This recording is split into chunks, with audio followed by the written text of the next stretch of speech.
Orang Kudus. Sobat Katolikana, saatnya kita simak kisah orang kudus yang dipersembahkan oleh Radio Katolikana. Penulis naskah Arif Setiawan.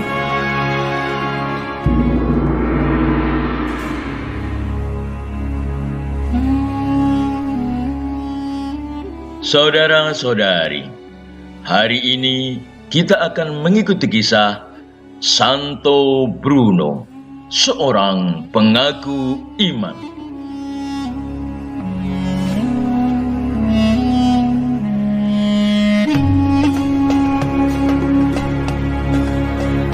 Bruno dilahirkan di kota Cologne, Jerman pada tahun 1030. Demi mengejar cita-cita menjadi imam, Bruno masuk seminari Reims. Berkat keteguhan dan kesungguhan belajar, dalam waktu relatif singkat, Bruno sudah bisa ditahbiskan menjadi imam. Ketika usianya 26 tahun, ia mengajar gramatika dan teologi di seminari Reims. Hidup imamat Bruno menjadi daya tarik bagi kalangan mahasiswa. Dalam usia yang masih muda itu, Bruno bahkan sudah diangkat menjadi penasihat uskup Reims.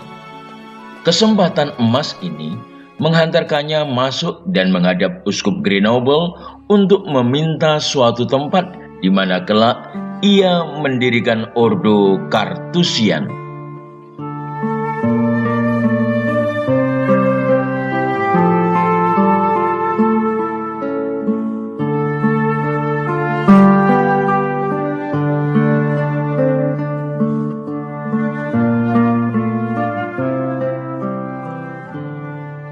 Saudara-saudari, teladan hidup Yesus dihayati dan diamalkan oleh Bruno dan Ordo Kartusian, serta banyak biara kontemplasi di deretan gunung dekat Grenoble, Prancis.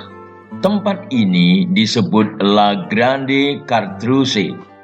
Dari situlah nama pertapaan Kartusian berasal. Bruno dan kawan-kawannya mulai mendiami tempat tersebut pada tahun 1084 dengan mendirikan sebuah gereja kecil dan pondok-pondok di sekitarnya untuk para rahib. Mereka bertekun dalam doa dan meditasi, makan 2 kali saja dalam sehari dengan berpantang daging. Tugas utama mereka ialah membaca dan menyalin buku-buku rohani serta bertani. Kekudusan hidup Bruno mendorong Paus Urbanus yang kedua memanggilnya ke Roma untuk diserai tugas khusus melancarkan usaha pembaharuan gereja dan perjuangan melawan Paus tandingan Clemens yang ketiga. Dalam menjalankan tugas-tugasnya, Bruno tetap menghayati cara hidup bertapa. Bapa Suci Paus Urbanus II, saya berpendapat, kota Roma tidak bisa dijadikan tempat untuk melakukan laku hening dan hidup bertapa. Maka saya mohon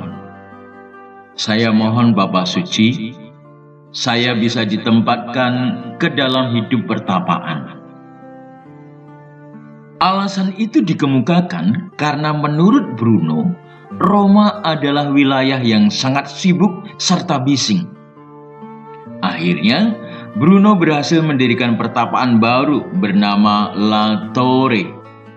Setiap hari, sesudah melaksanakan tugas dan kewajiban sebagai pertapa, para anggota komunitas berkesempatan untuk hening, beradorasi di depan sakramen Maha Kudus dalam kapel biara. Dalam keheningan itulah mereka memperoleh inspirasi dan kekuatan untuk aktif berkarya di bidang pendidikan, kesehatan, dan karya sosial karitatif. Ora et labora, kerja yang dijalin dalam doa akan membuahkan keselamatan. Amin.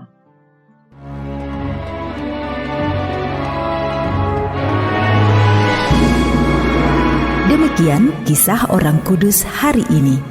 Kisah orang kudus dapat Anda simak di Radio Katolikana setiap hari pukul 12 waktu Indonesia Barat dan pukul 19 waktu Indonesia Barat.